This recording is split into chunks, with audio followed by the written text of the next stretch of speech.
Hi dears, എല്ലാ കൂട്ടുകാർക്കും നമസ്കാരം. കിരണിൻ്റെയും കല്യാണിയുടെയും ഇന്നത്തെ വിശേഷത്തിലേക്ക് എല്ലാവർക്കും സ്വാഗതം കേട്ടോ. അങ്ങനെ നല്ല ഗംഭീരമായിട്ടുള്ള ഒരു എപ്പിസോഡ് തന്നെയാണ് ഇന്ന് എത്തിയിരിക്കുന്നത്. എന്തായാലും വീഡിയോ അപ്ഡേറ്റ് ചെയ്യാനായിട്ട് കുറച്ച് ലേറ്റ് ആയിട്ടുണ്ട്. എല്ലാവരും ഒന്ന് ക്ഷമിക്കണം. ഇഷ്ടമായിട്ടുണ്ടെങ്കിൽ ഒന്ന് ലൈക്ക് ചെയ്യാനും മറക്കരുത് കേട്ടോ. അങ്ങനെ നമ്മുടെ കല്യാണിയുടെ കയ്യിൽ നിന്ന് നല്ല ഒന്നാം തരം അടിയും കൊണ്ട് വിക്രമാദിത്യൻ അങ്ങനെ നിൽക്കുക. എടാ, ഇനിയും നീ അതും ഇതും പറഞ്ഞ് ഞങ്ങളുടെ പിന്നാലെ വന്നു കഴിഞ്ഞാലുണ്ടല്ലോ, ഇതായിരിക്കില്ല നിൻ്റെ അവസ്ഥ. നിന്നെ ഞങ്ങൾ തട്ടിക്കളയുമെന്ന് വരെ കല്യാണി പറയുക. ഇതൊക്കെ കേട്ട് പേടിച്ച് വിറച്ച് നമ്മുടെ മൂങ്ങാമുത്തശ്ശി നിൽക്കുമ്പം വിക്രമാണെങ്കിൽ ഒട്ടും വിട്ടുകൊടുക്കുന്നുമില്ല. അവൻ പറഞ്ഞു, അതേ, നീ നിൻ്റെ ഭർത്താവിനെ കണ്ടിട്ടല്ലേ ഈ ഞെളിയുന്നത്.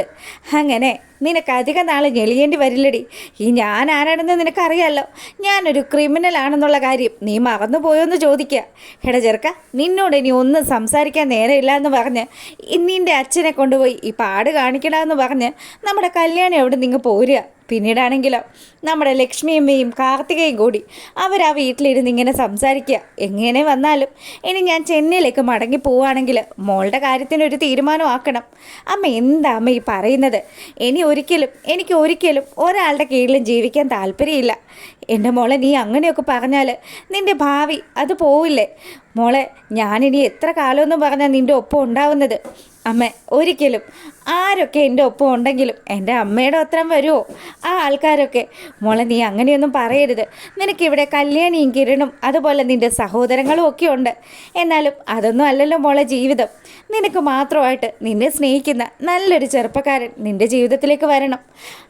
അമ്മയുടെ ഞാൻ പല ആവർത്തി പറഞ്ഞു, എനിക്ക് തനിച്ച് താമസിക്കുന്നതാണ് ഇഷ്ടം. പിന്നെ എന്തിനാ അമ്മേ നമ്മളെ ഭരിക്കാനായിട്ട് ഒരാൾക്കാർ നമ്മുടെ ജീവിതത്തിൽ ഉണ്ടാവുന്നത്? അങ്ങനെ മോള് പറഞ്ഞതും നമ്മുടെ ലക്ഷ്മിയമ്മയ്ക്ക് വലിയ സങ്കടമായിട്ട് അങ്ങനെ അവിടെ ആ കാര്യങ്ങളൊക്കെ നടക്കുമ്പോഴാണെങ്കിലോ നമ്മുടെ മൂങ്ങാ മുത്തശ്ശി റോട്ടിലൂടെ വളരെ സാധു നടന്നു വരുന്നത് പോലെ, ശരിക്കും പറഞ്ഞാൽ മൂങ്ങ നല്ലതുപോലെ ഒതുങ്ങിയതുപോലെ ഇങ്ങനെ വരിക. ആ സമയം കുറച്ച് ഓട്ടോക്കാരെ കണ്ടു. എടാ മക്കളെ, ദേ എൻ്റെ മോൻ്റെ കാര്യം നിങ്ങൾക്കൊക്കെ അറിയാമല്ലോ. എന്താ ഭാനുമതിയമ്മേ, എന്തു പറ്റി? അതെ, അവൻ അറ്റാക്ക് വന്ന ആശുപത്രിയിലാടാ. ചികിത്സിക്കാനൊന്നും ഒരു രക്ഷയില്ല. ഒരുപാട് പണമൊക്കെ ആവശ്യമാണ്. അതുകൊണ്ട് നിങ്ങൾ എൻ്റെ മോന് വേണ്ടി എന്തെങ്കിലും ഒരു പിരിവിടണമെന്ന് പറഞ്ഞ് മൂങ്ങാ മുത്തശ്ശി ചോദിച്ചതും അവർ പറഞ്ഞു, അതെ, ഞങ്ങൾ തന്നെ കഷ്ടിച്ച വല്യമ്മ ജീവിക്കുന്നത്. പിന്നെ ഒരു പിരിവിടുന്ന കാര്യത്തെക്കുറിച്ച് ചിന്തിക്കാൻ പോലും പറ്റില്ല എന്ന് പറഞ്ഞ് മൂങ്ങാ മുത്തശ്ശിയെ നൈസായിട്ട് ഒഴിവാക്കി വിട്ടു. അതിനുശേഷം പുള്ളിക്കാരി ആ റോട്ടിലൂടെ നടക്കുക. ആരെങ്കിലും കണ്ട് ആരോടെങ്കിലും എന്തെങ്കിലും ചോദിക്കാമെന്നൊക്കെ കരുതി പുള്ളിക്കാരി വന്നതും നമ്മുടെ രൂപയുടെ അടുത്തേക്കാണ്. അപ്പോൾ രൂപയാണെന്നൊന്നും മനസ്സിലായില്ല. എന്നാലും മാഡം, എന്തെങ്കിലും ഒരു സഹായം ചെയ്യുമോ? എൻ്റെ മോൻ്റെ ചികിത്സയ്ക്ക് വേണ്ടിയിട്ടാണെന്ന് പറഞ്ഞ് അവർ ചോദിക്കാൻ തുടങ്ങിയതും നമ്മുടെ രൂപയങ്ങ് തിരിഞ്ഞു. ഇത് കിരൺ മോൻ്റെ അമ്മയല്ലേ എന്ന് ചോദിച്ചതും അപ്പം എന്നെ ഓർമ്മയുണ്ടല്ലേ? എൻ്റെ പൊന്നു മാഡം, എന്നെ എങ്ങനെയെങ്കിലും ഒന്ന് സഹായിക്കണം. പ്രകാശനിപ്പം അറ്റാക്ക് വന്ന ആശുപത്രി കിടക്കുക. അവൻ്റെ ചികിത്സയ്ക്ക് വേണ്ടിയിട്ട് ഞാൻ ഇങ്ങനെ ഓരോരുത്തരോടും സഹായം ചോദിച്ച് നടക്കുക. മാഡത്തെ കണ്ടാൽ അറിയാം, എന്തെങ്കിലും ഒരു സഹായം ചെയ്യണമെന്ന് പറഞ്ഞു. അങ്ങനെ ഈ തള്ള വിടുന്ന മട്ടിലെന്ന് മനസ്സിലാക്കിക്കൊണ്ട് നമ്മുടെ രൂപ കുറച്ച് പണം എടുത്ത് ഭാനുമതി അമ്മയുടെ കയ്യിലേക്ക് കൊടുക്കുക. അതിനുശേഷം പറഞ്ഞു, അതെ, ഇനി ഇതിൻ്റെ പേരിൽ മറ്റ് അഭ്യാസങ്ങളൊന്നും വേണ്ട.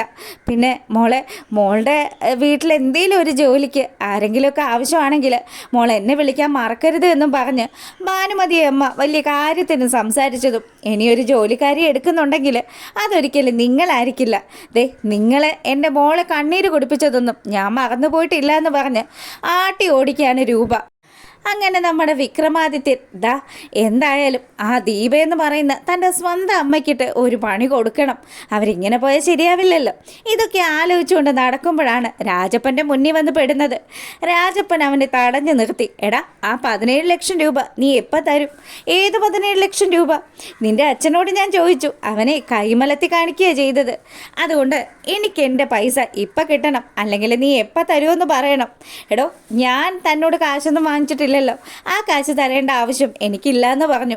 അങ്ങനെ രാജപ്പനും വിക്രവും കൂടി അങ്ങോട്ടും ഇങ്ങോട്ടും ഒക്കെ ഉന്തും തള്ളും ഒക്കെ ആയി. അവിടെ കുറച്ച് നാട്ടുകാർ ഓടിക്കൂടി, എന്താ നിങ്ങൾ ഈ കാണിക്കുന്നത്? അതെ, ഇവനും ഇവൻ്റെ തന്തയും കൂടി എന്നോട് കാശ് വാങ്ങിച്ച് എന്നെ പറ്റിക്കാൻ നോക്കിയിരിക്കുക. എന്തായാലും അങ്ങനെയുള്ള ഇവനെയൊന്നും ഞാൻ വെറുതെ വിടില്ല. പറയടാ, നീ 3-4 ഘട്ടമായിട്ട് തന്നാൽ മതി. എന്നാലും ഇപ്പം പറയണം എന്ന് മുതൽ തന്നു തുടങ്ങുമെന്ന്. എടോ, ഞാൻ എവിടെ നിന്ന് എടുത്തിട്ട് തരാനാണ്? താൻ അതൊന്ന് മനസ്സിലാക്കണമെന്ന് വിക്രമാദിത്യൻ പറയുന്നുണ്ടെങ്കിലും രാജപ്പൻ അതൊന്നും മനസ്സിലാക്കുന്നില്ല. ദേ, ഈ നിൽക്കുന്ന ആൾക്കാരെയൊക്കെ കണ്ടിട്ടാണ് നീ ഞെളിയുന്നതെങ്കിലുണ്ടല്ലോ ചെറുക്ക, നിന്നെ അങ്ങ് തീർത്ത് കളയാനുള്ള ആൾക്കാരൊക്കെ എൻ്റെ കൈവശം ഉണ്ടെന്ന് പറഞ്ഞ് രാജപ്പൻ ചൂടായിക്കൊണ്ട് നിൽക്കുക. അങ്ങനെ ഒരുവിധം നമ്മുടെ വിക്രം അവിടെ നിന്ന് രക്ഷപ്പെട്ട് നേരെ വരുന്നത് ദീപയെ കാണാൻ വേണ്ടിയിട്ടാണ്. ദീപ വന്നിറങ്ങിയതും നമ്മുടെ വിക്രമാണെങ്കിൽ, അതേ, നിങ്ങൾ എന്നെ തകർക്കാൻ വേണ്ടിയിട്ട് നിങ്ങളുടെ മകളുടെ കൂടെ ചേർന്ന് ചില പരിപാടികളൊക്കെ നടത്തുന്നുണ്ടല്ലോ. നിങ്ങൾ കണ്ടല്ലോ എൻ്റെ അച്ഛൻ വയ്യാണ്ട് ആശുപത്രി കിടക്കുന്നത്. ദേ, ഇപ്പം ഞാൻ നടുത്തെരുവിലാണ് നിൽക്കുന്നത്.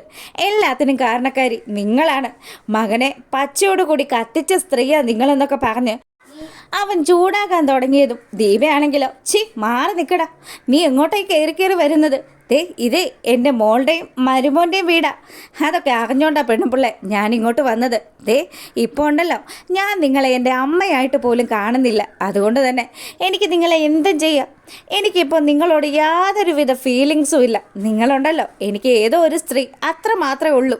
അതേടാ, ഇത്രയും വർഷം പെറ്റു വളർത്തിയ ഞാൻ നിനക്ക് ഏതോ ഒരു സ്ത്രീ ആകും. എടാ, നിന്നെ വളർത്തി വഷളാക്കിയത് നിൻ്റെ അച്ഛനും ആ അമ്മുമ്മയും കൂടിയാണ്.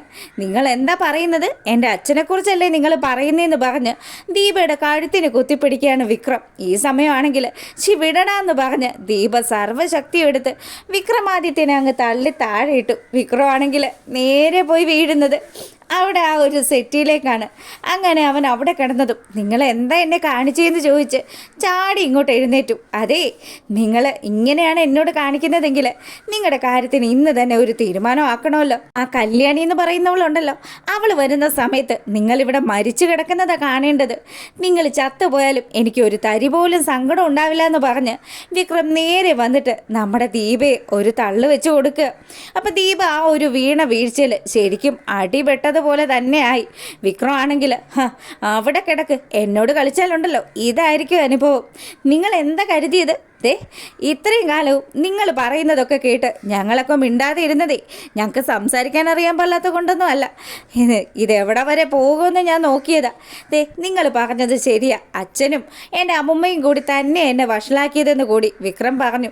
അങ്ങനെ ഇവർ ദേഷ്യത്തോടു കൂടി നിൽക്കുമ്പോഴാണ് കല്യാണിയും കിരണും കൂടി അങ്ങോട്ട് വരുന്നത്.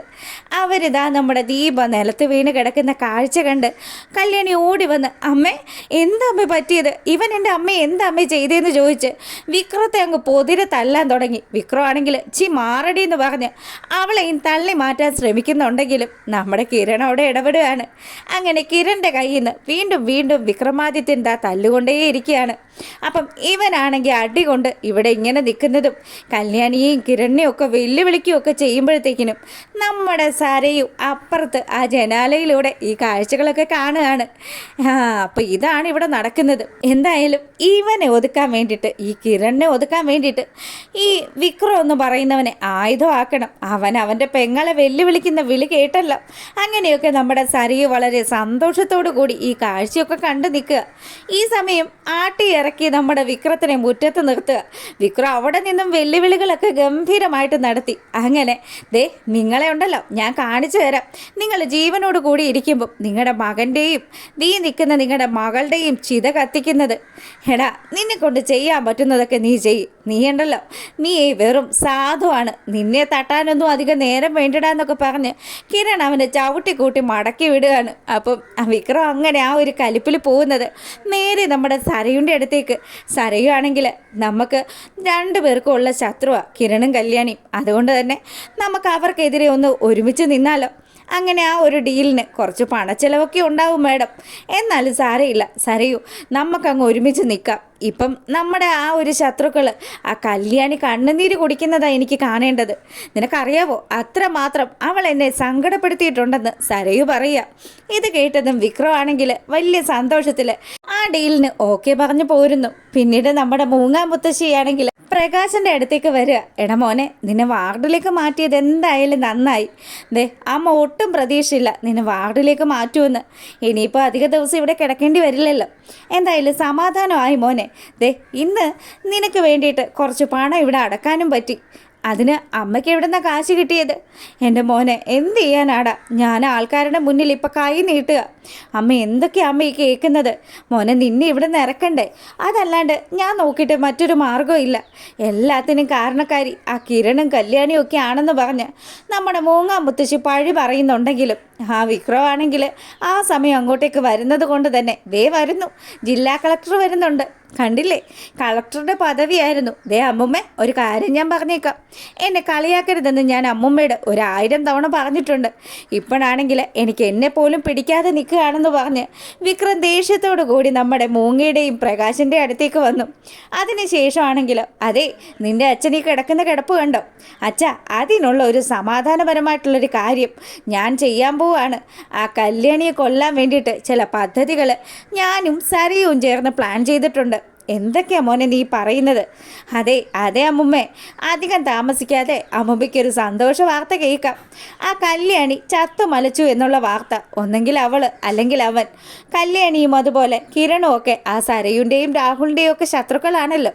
അവരൊരുപാട് തവണ അവരെ തീർക്കാൻ നോക്കിയിട്ടും ഒന്നും സാധിച്ചില്ല. എന്തായാലും അച്ഛൻ ഇനി എന്നെ ജയിലിൽ വന്ന് കാണേണ്ടി വന്നാലും അവരുടെ കാര്യത്തിൽ ഞാനൊരു സമാധി തന്നെ തീർത്തു കളയുമെന്ന് ഇവൻ അവിടെ വെച്ച് ഇങ്ങനെ പറയുക. ഇത് കേട്ടതും പ്രകാശൻ ഇങ്ങനെ ആലോചിച്ചുകൊണ്ടിരിക്കുന്നു. എന്താ ശരിക്കും പ്രകാശൻ എന്തോ ഒരു മാനസാന്തരം വന്ന പോലെയൊക്കെയാണ് ഇരിക്കുന്നത്. എന്തായാലും പ്രമോയിലൂടെ ബാക്കി വിശേഷം അറിയാം.